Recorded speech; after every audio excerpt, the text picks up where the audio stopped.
Hey there, fellow bookworms and deep divers. Welcome back to another deep dive here on Books and Banter.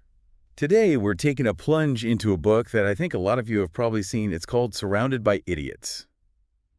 It's been making waves. I'll be honest, the title alone had me hooked. Certainly eye-catching, isn't it? I mean, who hasn't felt like they're surrounded by idiots at some point? Exactly, and that's precisely why you sent this one our way, right, listener? Yeah. So we're here to help you kind of figure out, is this book worth adding to your reading list? So Surrounded by Idiots kind of delves into this world of personality types. And we've got our amazing expert here to help us unpack it all. But first, a little background on the book. The author, Thomas Erickson, comes from a software development background, which might seem a little surprising for a book like this. Sure. But get this, his father was deeply into human behavior analysis, especially in the realm of sales. Can you imagine the dinner table conversations in that household? Oh, I can only imagine. Talk about a crash course in understanding people, but that blend of analytical thinking from the software side and then the human element of behavioral analysis, that's quite a foundation for a book like this. Right. So Erickson kind of takes these influences and creates a system of 4 basic personality colors: red, yellow, green, and blue. And he claims that understanding these colors can revolutionize how we communicate. Now, we've all seen those personality tests floating around online. So is this just another gimmick, expert speaker, or is there something more to it? That's the big question, isn't it? And to be fair, any system that tries to categorize human behavior is bound to have its limitations. But what I appreciate about Surrounded by Idiots is that it uses these colors as a framework for understanding behavioral patterns, not as a rigid set of labels. So it's more about recognizing tendencies and adapting our approach rather than saying, oh, you're a blue, so you must act this way. Exactly. It's about observation, understanding, and finding those common threads that help us navigate interactions more effectively. And Erickson brings these colors to life with vivid descriptions and real-world examples. Let's start with red, shall we? What's the lowdown on these reds? Are they as fiery as the color suggests? Well, reds are definitely the action-oriented driven types. Think decisive, results-focused, and always ready to take charge. They're the ones who get things done. But they can also be impatient and quick to anger. The book gives this hilarious but kind of cringy example of a red boss who would call his employees late at night on weekends with work stuff. Talk about a work-life balance nightmare. Yikes. I can already feel my Sunday evening anxiety spiking just thinking about that. But I guess their strength lies in their ability to make decisions and move things forward, right? Absolutely. Reds aren't afraid to take the lead and cut through the noise, but that directness, which can be a huge asset in some situations, can also come across as harsh or insensitive, especially to those who are more sensitive to that kind of approach. So it sounds like a bit of a balancing act, harnessing the power of red while also being mindful of its potential downsides. All right, let's move on to yellow. What makes these folks tick? If reds are the go-getters, yellows are the sunshine bringer. They're enthusiastic social butterflies who radiate positive energy. Think big smiles, infectious laughter, and a genuine love for connecting with people. But their Achilles heel, organization and focus. Oh, I know the type. Yeah. Always bursting with ideas, but maybe not always following through on all of them. Does the book give any examples of this yellow energy in action? Yes. There's this anecdote about a yellow salesperson who was so enthusiastic about his product that he completely hijacked a meeting, talking nonstop about himself and barely letting anyone else get a word in edgewise. Ah, the classic oversharer. But I guess there's a certain charm to that unrestrained enthusiasm, right? Absolutely. Yellows can light up a room and inspire those around them. But yes, sometimes you might need to gently steer them back on track, especially in a professional setting. So we've got the fiery reds and the bubbly yellows. Now let's talk about greens, the color of serenity and harmony. What sets them apart? Greens are the peacemakers of the group. They're calm, patient, and incredibly good listeners. They value harmony and stability, and they'll go to great lengths to avoid conflict. So they're the ones who bring balance to the team, the steady presence amidst the chaos. Exactly. They're the grounding force, always there to lend a listening ear and offer a calming perspective. But their desire for peace can sometimes lead them to bottle up their own feelings, which isn't always healthy in the long run. That makes sense. It's like they prioritize the well-being of the group over their own needs sometimes. All right, we've covered reds, yellows, and greens. Let's wrap up this color wheel with the analytical blues. What makes them unique? Blues are the thinkers, the analyzers, the detail-oriented masters of logic. They thrive on facts, precision, and a well-structured approach to, well, pretty much everything. The book tells this funny story about a blue credit manager at a company party who was more concerned with logistics and making sure everyone had a safe ride home than actually enjoying the party itself. Oh, I can totally picture that. Yeah. They're probably the ones who color code their calendars and triple check every email before hitting send. But in a world that can often feel chaotic, that attention to detail is a valuable asset, wouldn't you say? Absolutely. Blues are the ones who keep things running smoothly, ensuring accuracy and precision in everything they do. But of course, there's a flip side to that. They can get so caught up in the details that they sometimes miss the bigger picture or struggle to adapt to unexpected changes. So we've got these four distinct colors, each with its strengths and weaknesses. But how do they play out in real-life scenarios?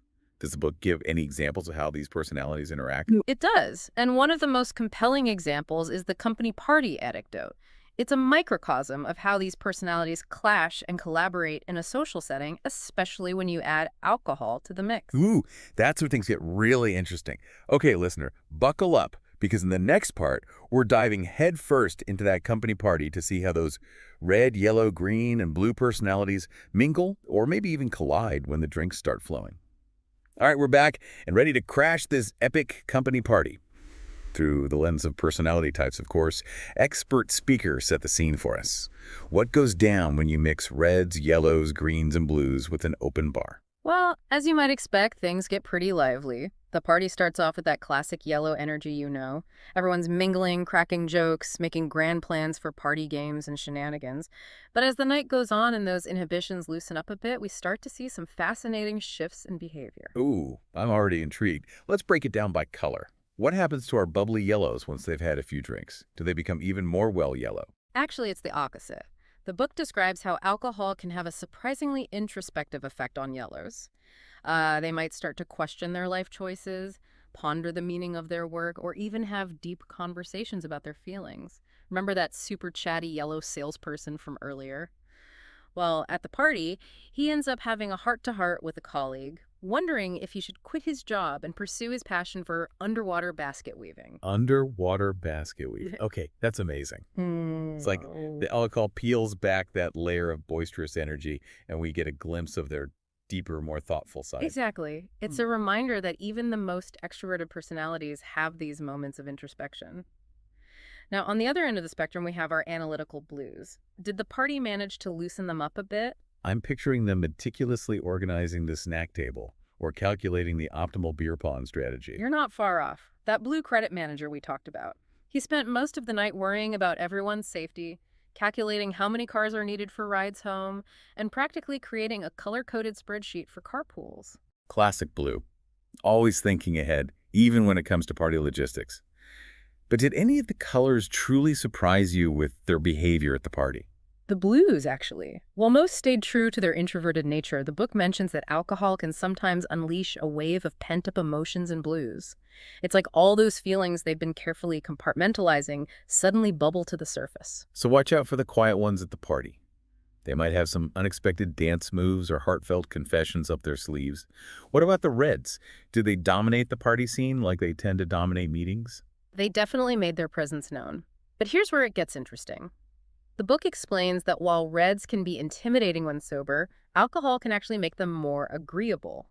They might actually listen to other people's opinions and even engage in, dare I say, collaborative conversations. Wait, really? So that tough, no-nonsense exterior softens up a bit?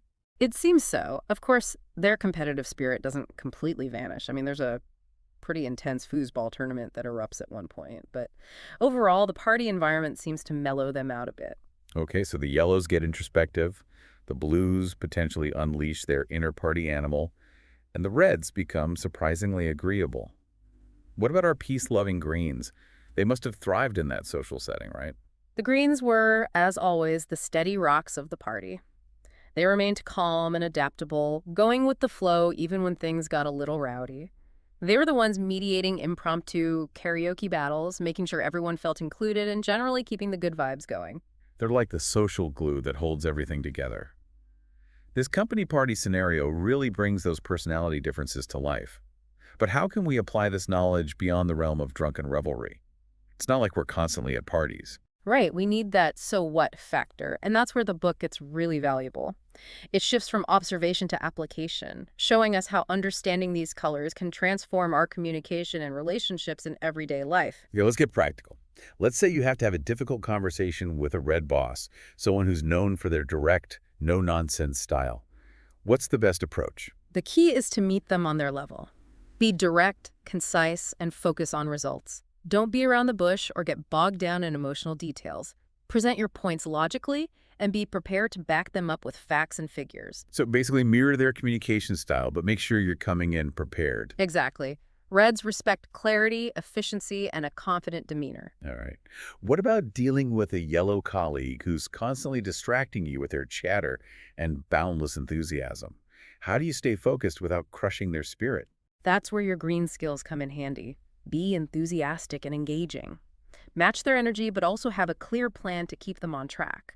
Set boundaries, establish deadlines, and don't be afraid to gently redirect the conversation when it starts to veer off on a tangent. So it's about validating their enthusiasm while also subtly guiding them toward the task at hand. What about our peace-loving greens? How do we encourage them to open up and share their opinions, especially in a group setting where they might be hesitant to speak up? Patience and trust are crucial when interacting with greens. Create a safe, non-confrontational environment where they feel comfortable expressing themselves. Don't rush them and avoid putting them on the spot. So it's all about active listening, gentle encouragement, and making them feel heard and respected. Exactly. Now, with our detail-oriented blues, communication can sometimes be a challenge. How do we make sure our message gets through without getting lost in the weeds? I'm imagining a lot of clarifying questions and a need for very specific instructions. You're on the right track. When communicating with blues, provide clear, concise information and be prepared to answer their questions thoroughly. Focus on logic and data and avoid generalizations or vague statements. So cater to their analytical minds and provide the evidence they need to feel confident in the decision-making process. What we're really talking about here is adaptation, right? Understanding these personality types gives us the tools to tailor our communication style for more effective interactions. But the book also delves into this concept of feedback immunity, which sounds fascinating. Why is giving feedback so tricky, especially with certain colors? Because people respond to feedback so differently based on their personality type. Some are more open to constructive criticism, while others become defensive or shut down completely. And Surrounded by Idiots offers valuable insights into how to give feedback effectively to each color, emphasizing the importance of tailoring your approach. So we spent the last two parts really kind of unpacking these four colors, red, yellow, green, and blue, these personality types that Thomas Erickson lays out in his book, Surrounded by Idiots. And we even crashed that company party to see how those personalities play out in a social setting. But this deep dive, it's been incredibly insightful, I think. It's like we've unlocked a secret code for understanding the people around us. But it's not just about understanding others, is it? No, not at all. You've hit the nail on the head. One of the most powerful takeaways from the book is this emphasis on self-awareness. It encourages us to kind of turn that lens inward and understand our own personality tendencies. So it's not just about figuring out who the idiot is, but maybe also recognizing a bit of ourselves in each of these colors. Exactly, and that's where the real growth happens. Once we understand our own strengths and weaknesses, we can leverage them more effectively and navigate those potential pitfalls that we all have. It's like having a user manual for ourselves, a guide to understanding our own internal operating system. But the book doesn't just stop at self-awareness, does it? It also explores how understanding these personality types can positively impact our lives. Absolutely. And I think one of the things that Erickson does really well is he highlights those benefits both personally and professionally. Imagine being able to tailor your communication style in a job interview or a sales pitch or even on a first date. You'd be unstoppable. Talk about leveling up your social skills. And in personal relationships too, right? Like understanding your partner's personality color could prevent so many misunderstandings and arguments. Oh, for sure. It's about recognizing that what might feel like a personal attack to a green could be a perfectly normal way for a red to express themselves. It's not about judging or changing people, it's about understanding and adapting. So it's a tool for empathy and connection, not just for analyzing and categorizing people. But the book doesn't shy away from the challenges either, right? Like it acknowledges those tendencies that can trip us up if we're not aware of them. Right, exactly. Like how a red's impatience might lead to some rash decisions, or how a yellow's disorganization could derail a project. But the book goes on to provide practical strategies for navigating those challenges, both in ourselves and in others. Okay, so we've covered how this framework can help us adapt to different personalities, understand their strengths and weaknesses, and even navigate some of those tricky situations like giving feedback. Is there anything else the book explores that you think is essential for our listener to know? Well, one thing that comes to mind is that the book really focuses primarily on the four main colors. And it only briefly touches on this idea that people can be a blend of colors. Like in reality, most of us aren't purely one color, are we? We're all a unique mix of these different traits. That's a great point. It's like we each have our own unique color palette, a blend of these four primary colors that make us who we are. Exactly. So while the book provides a solid foundation, it's important to remember that human behavior is far more nuanced than just these four categories. So it's a starting point for our understanding, not the final word on personality. It's about adding another layer of insight into our interactions, not reducing people to a single color. I think that's a great way to put it. This has been such an eye-opening dive into the world of Surrounded by Idiots. Listener, we hope this deep dive has given you a better sense of what this book is all about. It's a blend of insightful anecdotes, practical advice, and even a bit of humor, and it's definitely sparked some interesting conversations here. We'd love to hear your thoughts. Would you add Surrounded by Idiots to your reading list? Let us know in the comments. Until next time, happy reading.